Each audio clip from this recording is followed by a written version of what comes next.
La conteuse québécoise Arlene Thibault est de passage en Nouvelle-Écosse. Elle va présenter demain soir son spectacle Filles de laitier à Halifax au théâtre Bus Stop. C'est dans le cadre du festival Mayworks. Puis dimanche, elle va le présenter à la Baie-Sainte-Marie à la salle Marc-Lescarbot. Pour ce spectacle solo de contes, elle puise dans ses anecdotes familiales et ses souvenirs de livreur de lait auprès du grand public. Écoutons un extrait. Moi, je suis la fille du laitier. Je pourrais être la demi-sœur de la moitié de la salle ici présente. Ce soir, je vous parle d'un métier de chez nous qui est en train de disparaître pour entrer dans le folklore. La couche de crème au-dessus, là.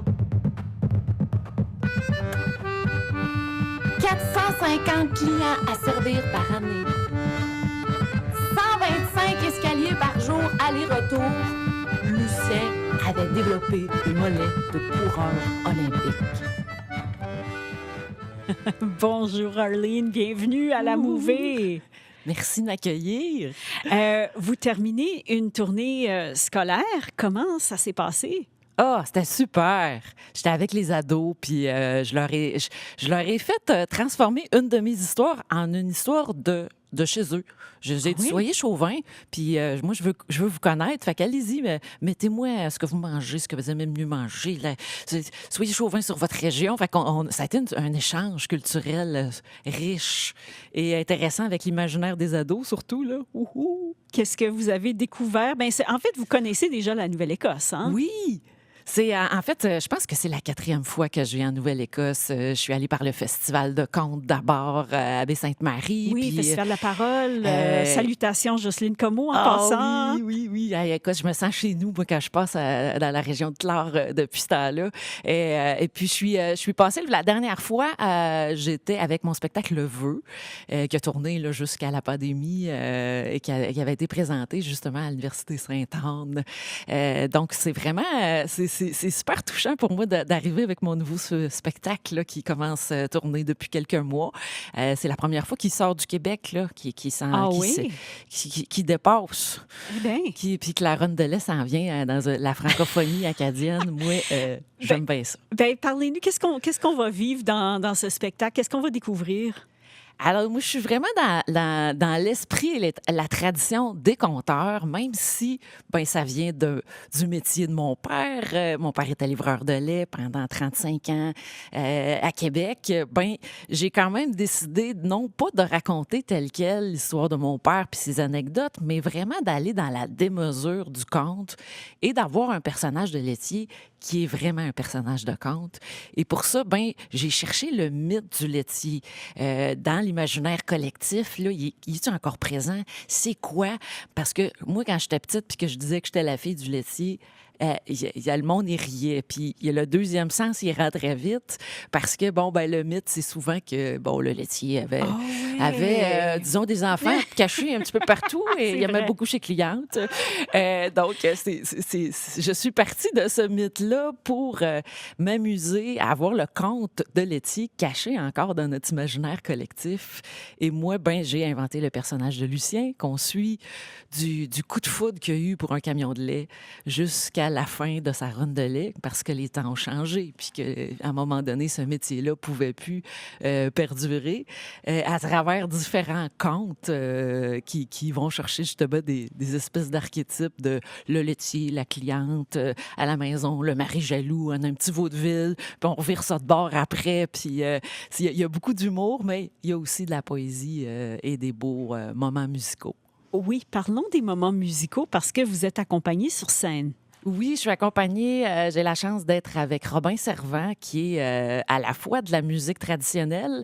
Il est là avec son accordéon diatonique. Il nous rappelle l'époque où il y avait le laitier à cheval, mais sur le plan sonore, ça correspond à peut-être les rilles, les temps qu'on faisait des veillées. Puis il va nous chercher l'autre grande époque des laitiers, qui est le rétro, 50-60. C'est ce qui est sorti de ma collecte d'histoires soir, les gens sont rétro 50-60. Donc là, il va avec la guitare électrique et on s'amuse dans ce petit côté rétro-là. Et c'est en plus un compositeur en musique actuelle. Et donc, il nous crée des paysages sonores où on est porté par l'émotion, où tout ça et peut aller dans le grandiose à l'intérieur de nous. Parce que c'est ça, pour moi, l'art du conte. Ah, c'est beau, ça. Il y a quand même une mise en scène, n'est-ce pas, dans tout ça? Oui, en fait, je l'ai faite, la mise en scène. Ben, Parce que bien sûr. j'ai étudié là-dedans, moi, la mise en scène. Ah. J'ai fait des études en théâtre avant d'être conteuse. Mais je me suis vraiment consacrée au conte et j'ai pas fait de théâtre, finalement. Alors, pour moi, c'est passionnant, tout ce qu'on peut faire de tout petit avec le conte, parce qu'on montre rien puis on veut susciter les images à l'intérieur des gens. Donc, c'est de la mise en scène d'ambiance avec l'éclairage qui passe dans des vieilles bouteilles de lait. On a des moments... Pour moi, la musique, elle est essentielle pour redéposer une histoire, mais repartir dans un autre univers. Là, pour soutenir le rire, le rêve. Alors, vraiment, le découpage de cette mise en scène-là, il est tout en douceur, tout en poésie et... tout est au service de cette histoire-là pour qu'on puisse plonger dans l'univers du conte et de la parole. Et le ton, c'est bien sûr, il y a des touches d'humour dans tout ça, mais il y a quand même, il y a d'autres nuances, d'autres émotions que vous voulez nous faire vivre, n'est-ce pas? Bien, d'abord, moi, j'arrive pas en personnage, je suis vraiment, j'arrive en moi-même et je dis que je suis la fille du laitier et je commente entre les contes un peu des anecdotes de mon père. Tu sais, je suis un peu comme l'entremetteuse, la guide, que pour faire comprendre comment c'est cet univers-là, ces contes-là, puis comment ça marche le conte, parce que c'est nouveau aussi là, pour bien des publics, là, l'art de raconter c'est quoi les codes de cette affaire-là. Oui. Mais comment ça se fait que c'est dans une salle, puis comment ça marche. Fait que moi, j'adore jaser avec le public, puis des fois, c'est comme ils se retrouvent dans le spectacle un peu. Fait que oui? à travers les histoires, on part dans des bulles, puis après ça, on sort de la bulle, puis on jase ensemble. Donc, il y a quelque chose qui rappelle un peu la veillée quand même dans ce contact-là. Là. Donc, de vous inspirer de votre vécu, celui de votre famille, votre famille en pense quoi? Hey, au début, j'avais peur un peu de la réaction, mais Ouais. en fait, c'est tellement beau ce qui se passe dans ma famille. D'abord, mon père, c'est comme... au début, là, à Radio-Canada, à Québec, il voulait parler à mon père. Puis mon père, c'est un grand gêné. Je me suis dit, il ne voudra jamais. Mais non! Ça l'a sorti le laitier en lui, puis le laitier, c'est quelqu'un du public, là.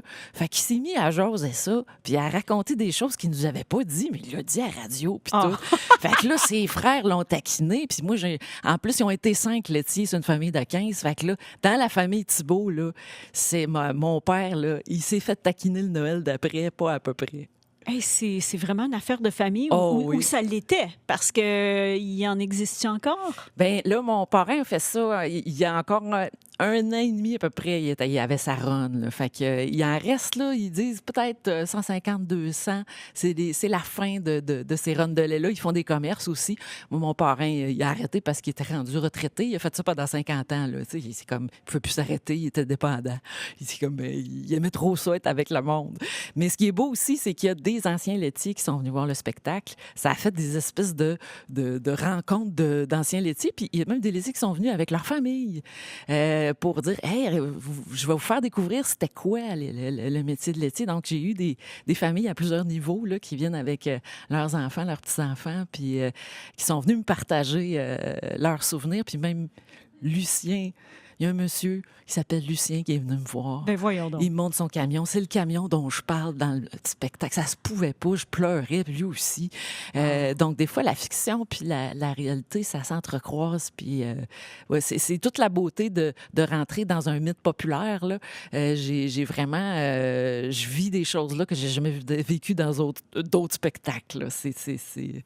C'est beau de soi-même, là, ce métier. Dans la mémoire, il y a quelque chose qui fait du bien dans le personnage de Lucien. Puis les gens, ils repartent avec le feel-good story. Là. Ça leur a rappeler quelque chose qui était bon pour eux, une époque qui leur donne de la force aujourd'hui. Ben c'est ça, le pouvoir de la nostalgie. Et on a besoin de ces histoires qui font du bien, hein, ces temps-ci. Oh oui. Donc, présenté, Filles de laitier, le spectacle présenté demain soir au Théâtre Bus Stop dans le cadre du Festival Mayworks. C'est à quelle heure? Je crois que c'est peut-être à 19h30, si je ne m'abuse. Oui, c'est à 19h. À 19h même. Je confirme, je le vois, c'est à 19h. D'accord. Et puis dimanche, à la salle Marc-Lescarbot à la Baie-Sainte-Marie. Et ça, c'est présenté par la Société acadienne de Clare, Oui. je crois. Hein? Oui, c'est un peu eux autres qui s'occupaient du festival. Fait que là, on est encore un peu dans les mêmes... le festival Le des festival arts de la parole. oui, voilà. C'est encore... On est encore en famille, un peu. encore bien présent là, dans la mémoire collective. Arlene Thibault, un grand plaisir de vous avoir en studio. Bonne fin de séjour en Nouvelle-Écosse et puis à la prochaine. Merci, amenez vos laitiers. Hein? Voici Mika